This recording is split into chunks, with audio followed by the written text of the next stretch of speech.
Hello my dear friend, welcome to education point online. So friend, कैसे हैं आप लोग? गए हो बहुत अच्छे होंगे। मेरे प्यारे बच्चों, हम लोग क्या पढ़ रहे थे? हम लोग पढ़ रहे थे लेंथ ऑफ कर्व, जहां पर मैंने आपको 3 क्वेश्चंस करवा दिए थे बेटा। आज अपन अपना चौथा क्वेश्चन करने वाले हैं और ये जितने क्वेश्चंस अपन ने करे बेटा वो सारे कार्टेशियन फॉर्म के करे थे। अब इसके बाद अपन क्या करेंगे बेटा? फॉर्म को चेंज करेंगे। चलिए, तो ये वाला क्वेश्चन भी इजी है, लेकिन बेसिक चीजें आपको पता होनी चाहिए। ठीक है बेटा, चलो क्वेश्चन क्या कह रहा है? क्वेश्चन हम लोग देखते हैं कि prove that the arc length of the curve, ठीक है, arc length of the curve y is equals to log sec x, ये आपका कर्व है, y is equals to log sec x from x is equals to 0 से π/3 तक। x is equals to 0 से कहां तक बेटा? π/3 तक इस log 2 प्लस √3 ये होगा। ठीक है बेटा, चलो तो ये प्रूव वाला क्वेश्चन है और बहुत ही ज्यादा इजी है बच्चों। कैसे इजी है? देखो यहां पर आपको पॉइंट्स पहले ही दे दिए हैं कि x इज इक्वल्स टू 0 से लेकर x इज इक्वल्स टू π/3 तक आपको निकालना है। आपको y का वैल्यू भी बहुत सिंपल दिया हुआ है। ठीक है बेटा, चले तो यहां पर एक काम हम लोग करते हैं। आपको y का वैल्यू दे दिया गया, क्या है बेटा? log sec x। ठीक है, चलो तो यहां पर पॉइंट्स वगैरह दिया हुआ है, इसलिए अपन को कोई भी फिगर वगैरह बनाने की जरूरत नहीं है। ठीक है, हमें जो लिमिट चाहिए थी बेटा x1 और x2 ये हमें दिया हुआ है, तो अपन को कुछ भी खोजने की जरूरत नहीं है। हम लोग क्या करेंगे, इस वाले क्वेश्चन में डायरेक्टली dy/dx निकालेंगे। ठीक है, चलो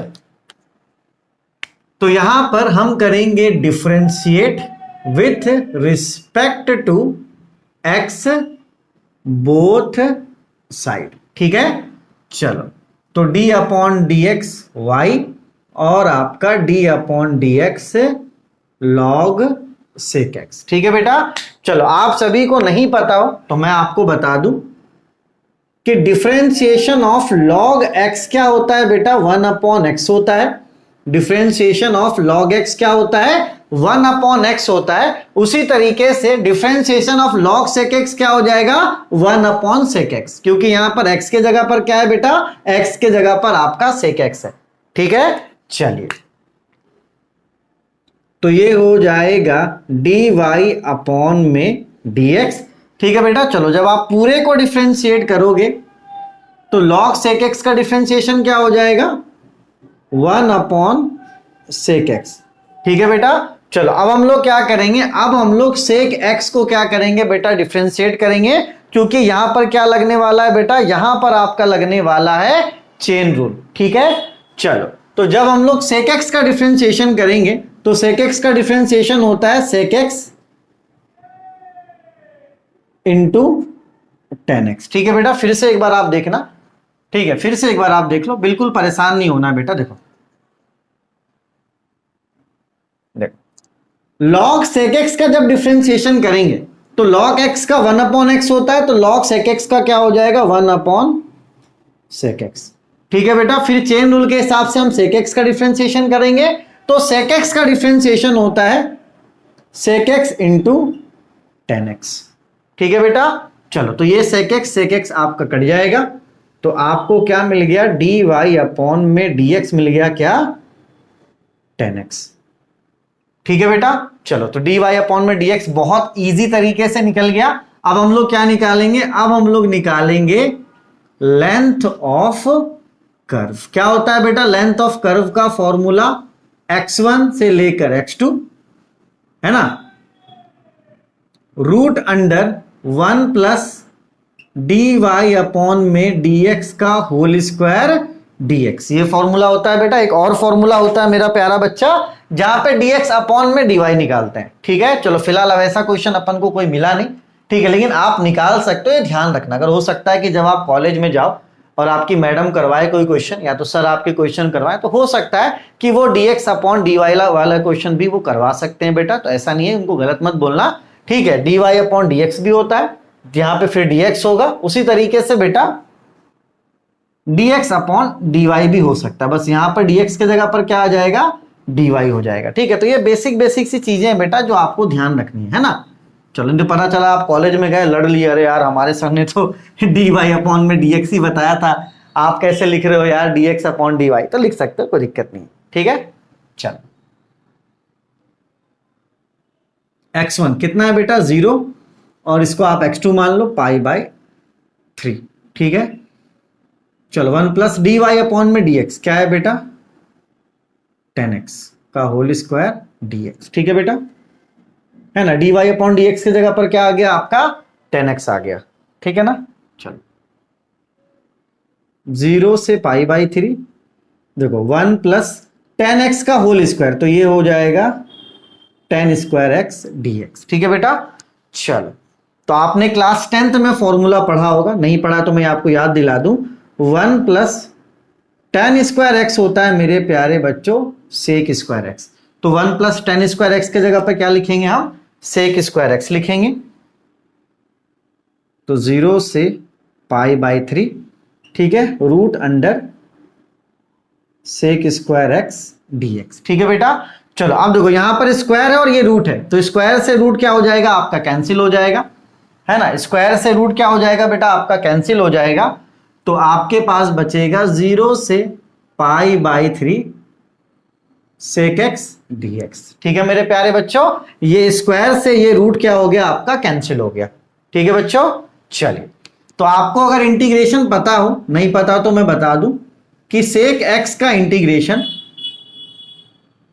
क्या होता है बेटा log सेक एक्स प्लस 10x होता है, ठीक है। सेक एक्स का इंटीग्रेशन क्या होता है बेटा log सेक एक्स प्लस 10x, ठीक है। चलो, तो यहां पे सेक एक्स का इंटीग्रेशन कर देंगे तो क्या मिलेगा log सेक एक्स प्लस में आपका 10x, ठीक है बेटा, 0 से लेकर π/3 तक, ठीक है। चलिए बेटा, अब यहां पे लिमिट पुट करेंगे। सबसे पहले x के जगह पर अपन अपर लिमिट पुट करेंगे, फिर x के जगह पर अपन लोअर लिमिट पुट करेंगे, ठीक है। चलो, तो ये कुछ इस प्रकार का हो जाएगा बेटा। सबसे पहले अपर लिमिट पुट करो, तो ये हो जाएगा log सेक π/3 प्लस 10 π/3, ठीक है बेटा, माइनस फिर इसी में अपन क्या करेंगे लोअर लिमिट पुट करेंगे, तो log सेक 0 प्लस 10 0, ठीक है मेरे प्यारे बच्चों। चलो, तो यहां पर आप ध्यान देना log, अब देखो बेटा ये आपका क्या है सेक 60 डिग्री, तो सेक 60 डिग्री का वैल्यू होता है 2, और tan 60 डिग्री का वैल्यू, क्योंकि tan π/3 है, π/3 का मतलब 60 डिग्री, π/3 का वैल्यू होता है √3, ठीक है बेटा। सेक 60 डिग्री मतलब π/3 का वैल्यू होता है 2, और tan π/3 मतलब 60 डिग्री का वैल्यू होता है √3, ठीक है बेटा।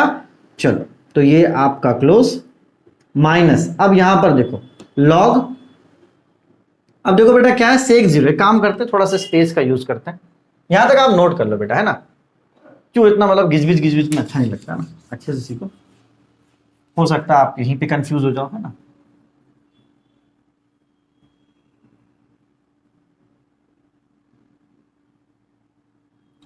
क्योंकि इजी क्वेश्चन है, लेकिन देखो बेटा बहुत सारी बेसिक चीजें हैं इसमें, है ना। अगर आपको एक भी फॉर्मूला मिस हो गया तो आप नहीं बना पाओगे, इसलिए इंटीग्रेशन के जितने फॉर्मूले हैं उनको आप कर लेना अच्छे से, ठीक है बेटा।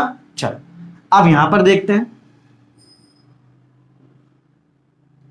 log, अब देखो सेक 60 डिग्री का वैल्यू कितना होता है 2, और आपका tan 60 डिग्री का वैल्यू कितना होता है √3, ठीक है, माइनस, अब देखो बेटा क्या है log, अब देखो सेक 0 क्या होता है बेटा, सेक 0 का वैल्यू होता है 1, और tan 0 होता है 0, ठीक है बेटा। सेक 0 का वैल्यू कितना होता है 1 होता है, और tan 0 कितना होता है 0 होता है, अपने कैलकुलेटर से भी आप निकाल सकते हो, ठीक है। चलो, तो log 2 प्लस √3 माइनस ये कितना हो जाएगा बेटा log 1 प्लस 0 हो गया log 1, ठीक है बेटा। अगर आपको नहीं पता हो तो मैं बता दूं कि log 1 क्या होता है बेटा 0 होता है, तो ये आपको मिल गया log 2 प्लस √3 माइनस 0, ठीक है बेटा। चलो 0 करोगे कोई मतलब नहीं बनता, तो ये आपको आंसर मिल गया log 2 प्लस √3, यही अपन को क्या करना था बेटा प्रूव करना था, ठीक है, तो यहाँ के बाद आप ये वाला स्टेप कर लेना। वैसे बहुत ज्यादा इजी मैथ था ये, लेकिन यहाँ पर बेसिक बहुत सारे फॉर्मूलेज लग रहे थे बेटा, आप देख लो, है ना, कि अगर आपका बेसिक थोड़ा सा भी वीक है तो कहीं ना कहीं आप फंस जाओगे। ठीक है बेटा, चलो, तो ये अच्छा क्वेश्चन था। अब हम लोग अगले फॉर्म के क्वेश्चन को करेंगे। लेंथ ऑफ कर्व भी चलेगा, चलने दो अच्छे से, क्योंकि यहां से एग्जाम में क्वेश्चन जो है बेटा वो आते हैं। ठीक है, चलिए, तो अपने और अपनों का आप खूब ख्याल रखिए। Take care, bye bye, Tata.